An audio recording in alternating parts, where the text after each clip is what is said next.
하나님께 감사드립니다. 이 밤에 하나님 사랑하는 귀중한 그리스도의 제자들이 모여서 주님의 약속을 붙잡고 기도하기를 원합니다.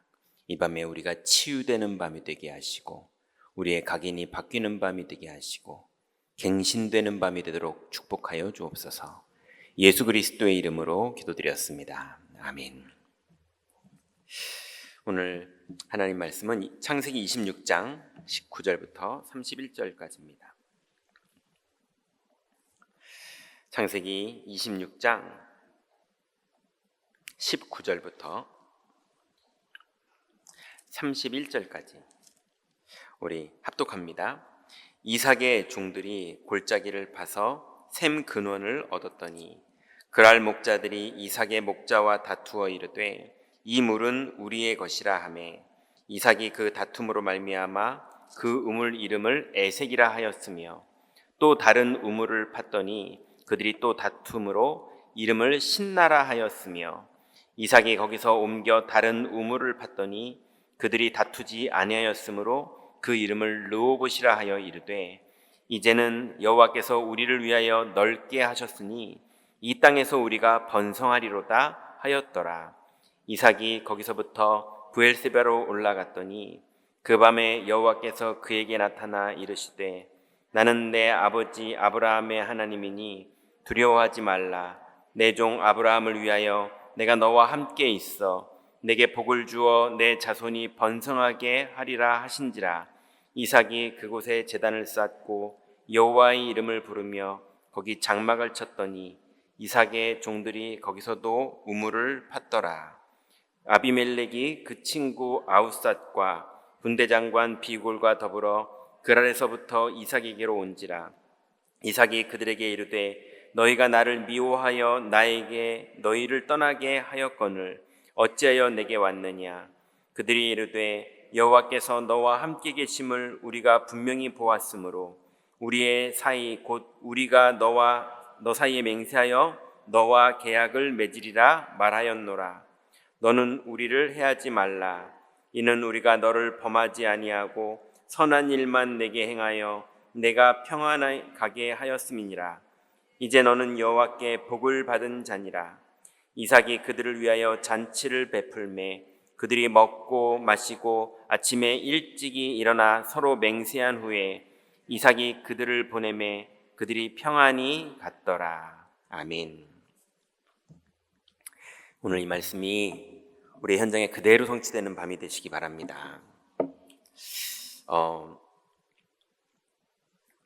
이제 우리가 치유에 대해서 계속 메시지를 나누는 중에 오늘은 다섯 미래의 산업선교에 대한 부분을 말씀을 나누고자 합니다. 이제 우리는 산업인으로 당연히 집안의 경제가 움직이려면 이제 직장을 다녀야 되죠. 그런데 그건 이제 하나님 떠난 사람들이 이제 살기 위해서 하는 방법이라면 우리는 그렇게 해서 현장에 들어가서 산업인으로 사는 줄 알고 봤더니 하나님이 우리를 복음의 증인으로 또 교회의 중직자로 현장으로 우리를 보낸 현장이 바로 산업 현장입니다. 그래서 그 산업 현장에서 산업 선교의 응답을 우리가 실제로 받아서 누리는 것이 산업인들의 중직자 산업인들의 사명이거든요.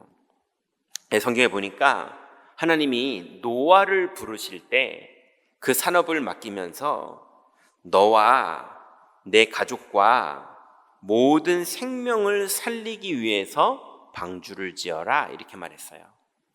너를 위해서 방주를 짓고 너의 가족을 위해서 방주를 짓고 그리고 모든 생명 가진 자를 살리기 위해서 방주를 지어라 이렇게 말씀하셨어요. 그러니 그렇게 방주를 짓는 그 일은 노아가 먹고 살기 위해서 하는 정도의 수준이 아니라 모든 사람들이 살아나는 그리고 모든 생명 있는 것과 모든 가족들이 살아나는 여정이었거든요. 아브라함도 마찬가지입니다. 본인은 생존을 위해서 움직이는 것처럼 보여서 아내한테 거짓말을 하기도 하고 누이라고 하기도 하고 이런 과정들이 있긴 했지만 아브라함을 하나님이 보낼 때는 너는 본토 친척 아비집을 떠나서 내가 지시할 땅으로 가라. 너를 축복하는 자는 내가 축복하겠고 너를 저주하는 자는 내가 저주하리니 땅의 모든 족속이 너를 인하여 복을 얻을 것이니라. 그러니까 하나님이 출발시킨 산업의 의미와 아브라함이 자꾸 각인돼서 사는 산업의 의미는 완전 다른 거였어요. 그러니 산업의 현장에서 언약을 실제로 붙잡고 그 언약이 성취되는 응답을 받는 건 산업선교의 가장 중요한 키포인트가 됩니다.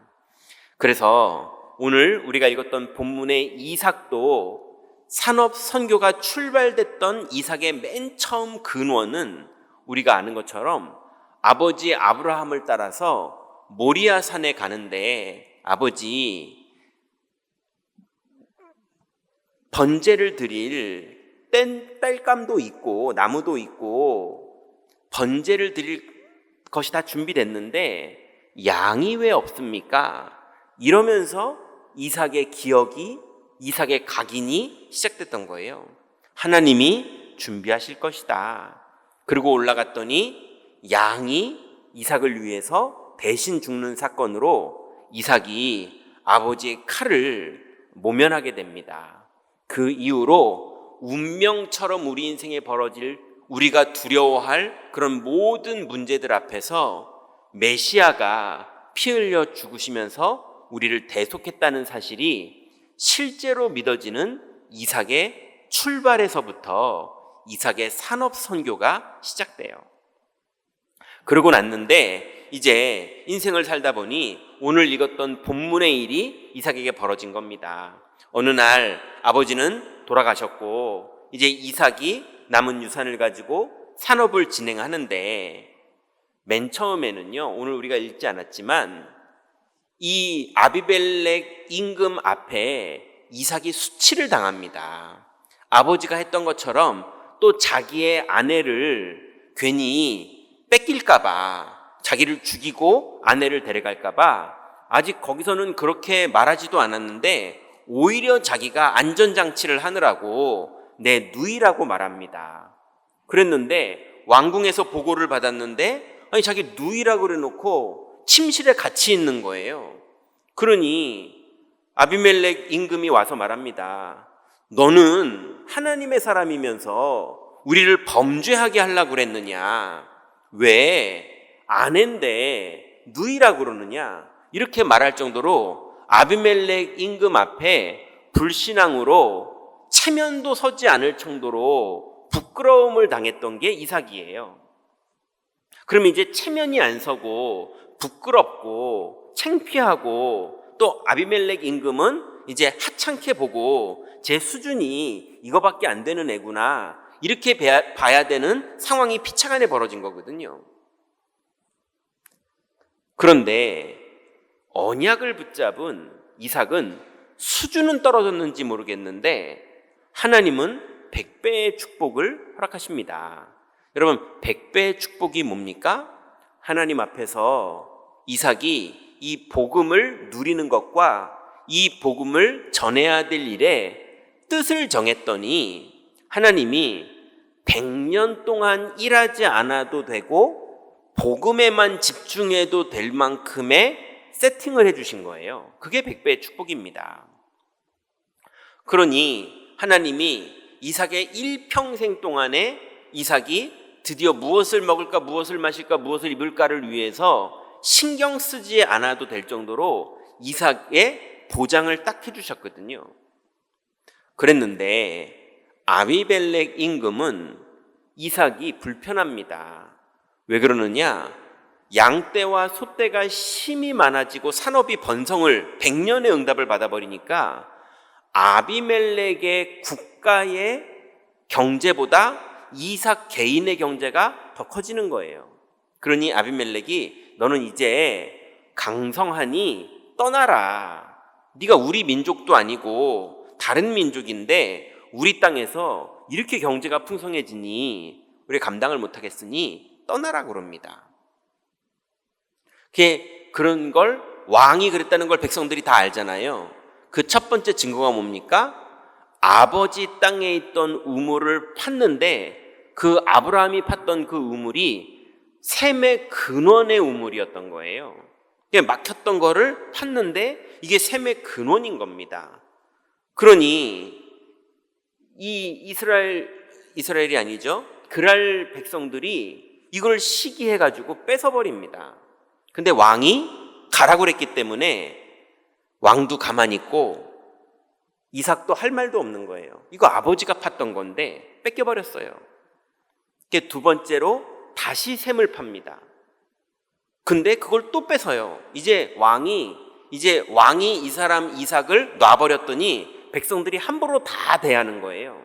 이게 얼마나 억울합니까? 여러분, 여러분의 경제, 여러분의 자산, 여러분의 것들을, 여러분의 산업을 막 함부로 대하고, 공무원들이 함부로 무책임하고, 그 다음에 책임 안 져주고, 근데 여러분이 일하는데 또 거래처하고 이러고 경쟁자하고 이러면서 자꾸 억울하고 이러면 얼마나 힘듭니까? 근데 이삭은 약속을 붙잡고 있었어요. 그래서 또 양보합니다. 그리고 또 셈을 파요. 그랬는데 이번 셈은, 세 번째 셈은 아무도 건드리지를 않아요. 그래서 이름을 르호봇이라고, 하나님이 여기까지 우리를 인도하셨다 그러면서 셈을 팝니다.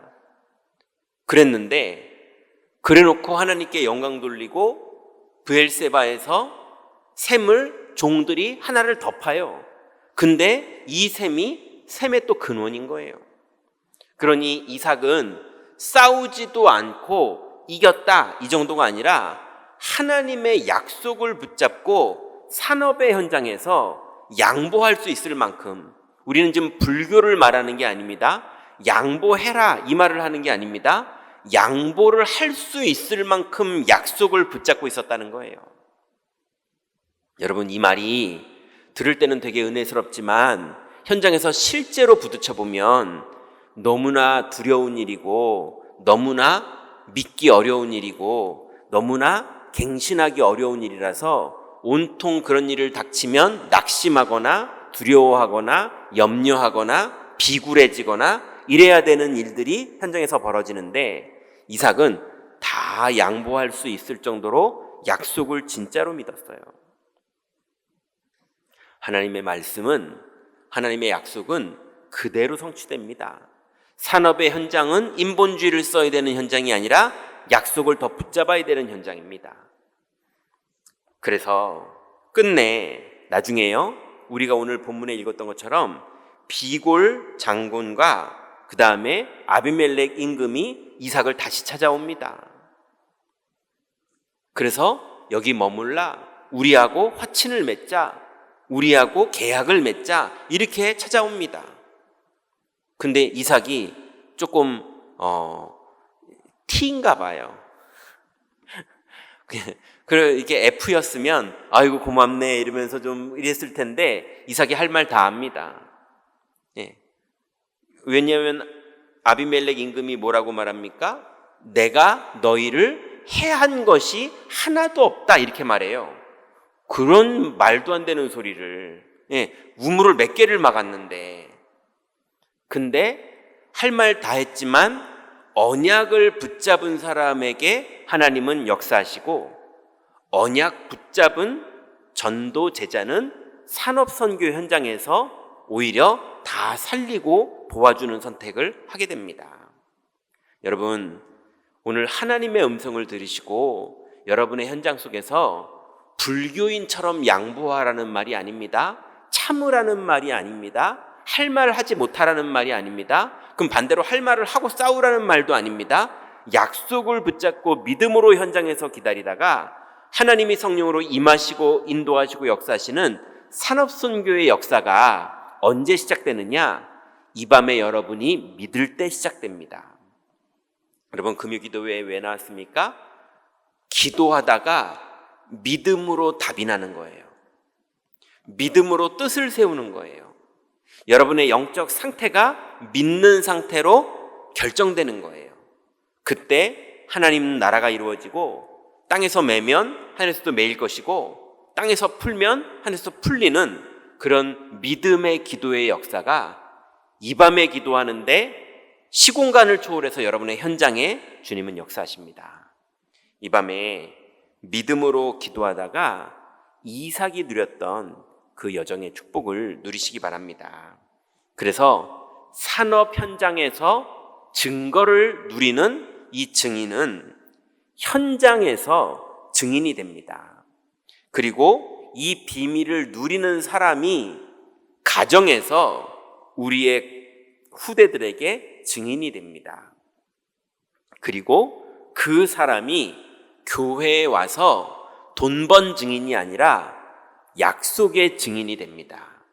여러분, 여러분의 산업의 현장에서 산업 선교의 응답이 이삭이 모리아산에서 시작됐던 것처럼, 노아가 방주를 지을 때 하나님 앞에서 시작됐던 것처럼, 그리고 아브라함이 아무것도 없을 때 본토 친척 아비집을 떠나는 그 시점에 붙잡았었던 그 약속처럼 여러분의 현장에서도 약속을 붙잡고 시작하시다가 하나님 나라의 응답을 누리시기 바랍니다.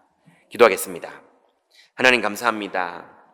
이제 우리의 5가지 미래 중에 반드시 우리가 현장에서 회복해야 될 산업 선교에 관련된 약속의 말씀 주신 주님께 감사를 드립니다. 이제 온통 무엇을 먹을까, 무엇을 마실까, 무엇을 입을까를 염려하거나 그 일을 위해서 생을 걸고 달리는 일을 넘어서 그 현장 속에서 하나님의 약속을 붙잡고 샘의 근원을 회복하는 하나님의 응답 속으로 들어가기를 원하오니, 노아가 주님 만났던 그 시간, 아브라함이 출발했던 그 시간, 이삭이 모리아산에서 어린 양의 약속을 붙잡게 됐던 그 응답의 밤이 이 밤이 되도록 하나님 우리에게 역사하여 주옵소서. 우리가 이 밤에 뜻을 정하고 이 밤에 결단을 하고 이 밤에 하나님의 놀라운 복음의 비밀 속으로 들어가 갱신할 때에 시공을 초월하여 하나님은 현장에 역사하실 줄 믿사오니 하나님 나라로 세상을 이기는 증인 될 수 있도록 이 밤에 우리를 치유하여 주옵소서. 예수 그리스도의 이름으로 기도드렸습니다. 아멘.